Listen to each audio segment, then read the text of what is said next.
Şan Dersi TV, Şan Dersi Ko. Merhaba sevgili arkadaşlar, şandersi.tv'ye tekrar hoş geldiniz. Şimdi sizlere anlatacağım konu, bana bugüne kadar şandersi.com forumlarında çok fazla sorulan bir soru.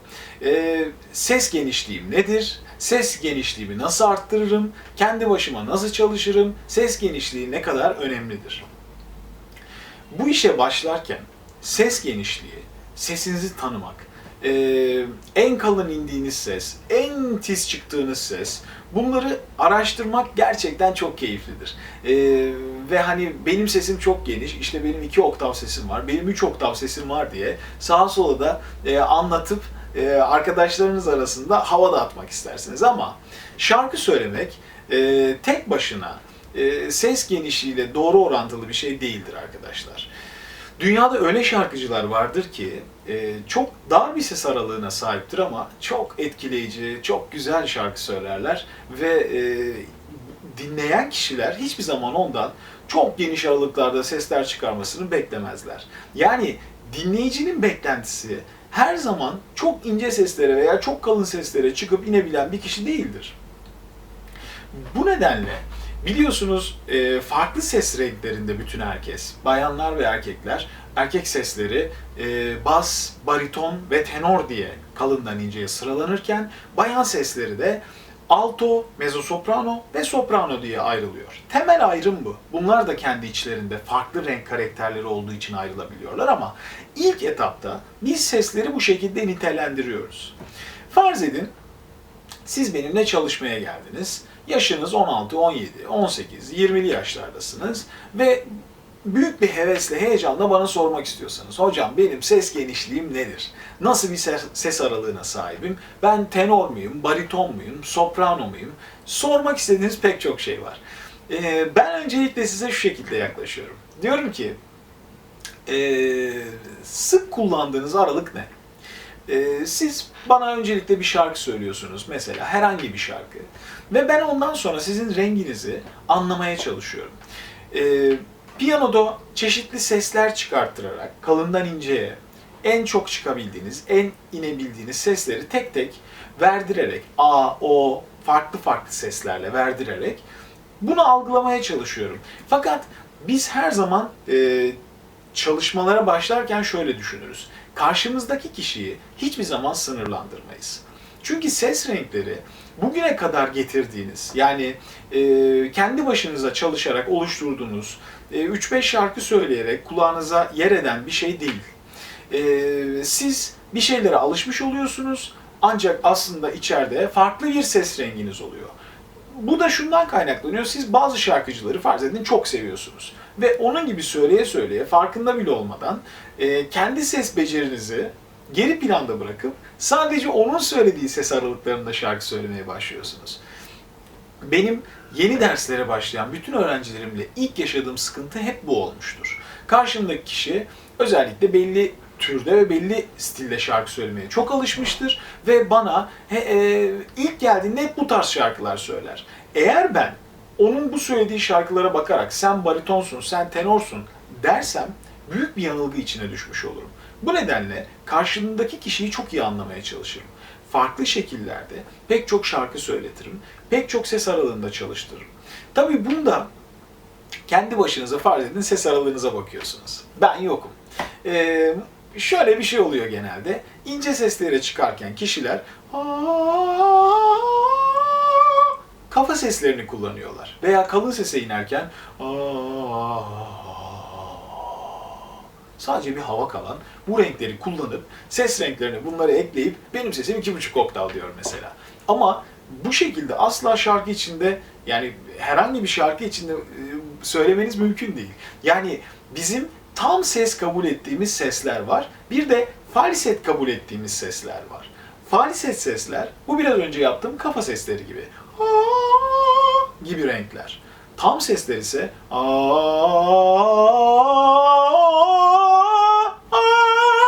gibi net renklerdir. Şarkı içinde kullanabileceğim kalitede, genişlikte ve büyüklükte anlaşılabilir seslerdir. Rezonans oluşturan seslerdir.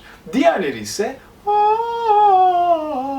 kolaylıkla çıkarılabilen, şarkı içinde zaman zaman kullanabileceğiniz küçük renklerdir. O nedenle biz tam ses ve falset sesler diye sesleri algılamayı ikiye ayırırız. Yani ben sizin sesinizi incelerken kalın veya ince seslerde çıkardığınız net sesleri baz alırım. İnce sesleri anlatmışken kalın seslerin de gerçek olanını göstereyim.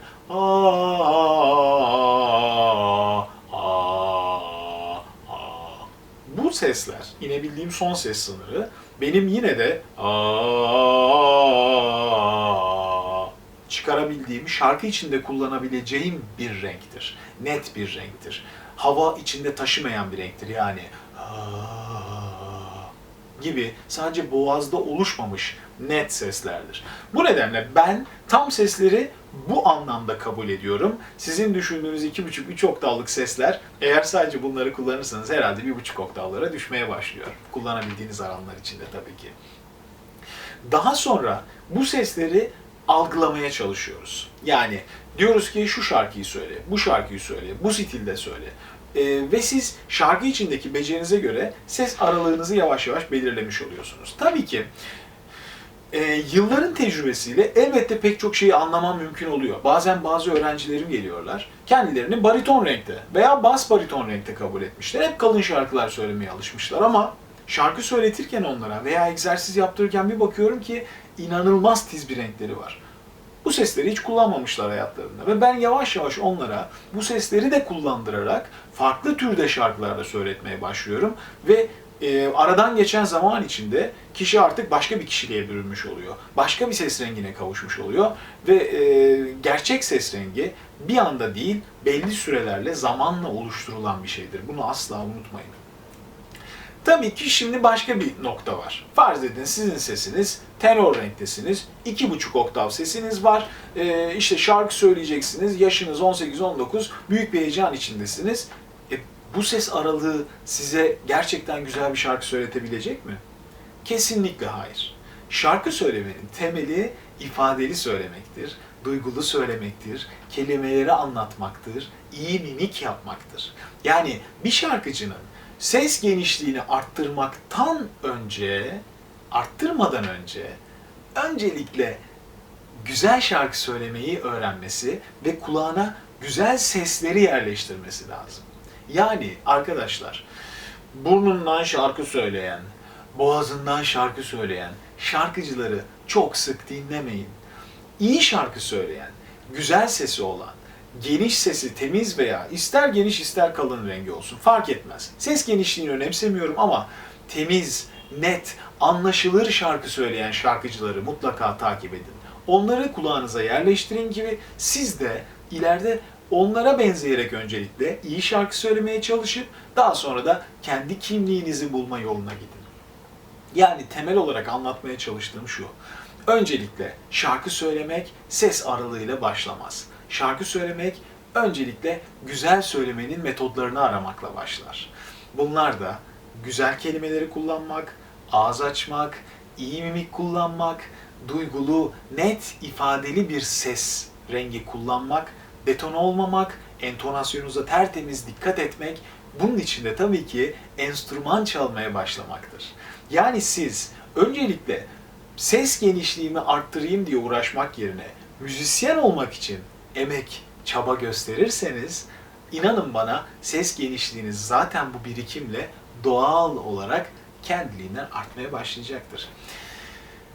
Çok teşekkür ediyorum şandersi.tv'de bu keyifli konuda umarım sizlere faydalı olabilmişimdir. Sorularınız olursa lütfen forum kısmında sorabilirsiniz. Sevgiler, saygılar.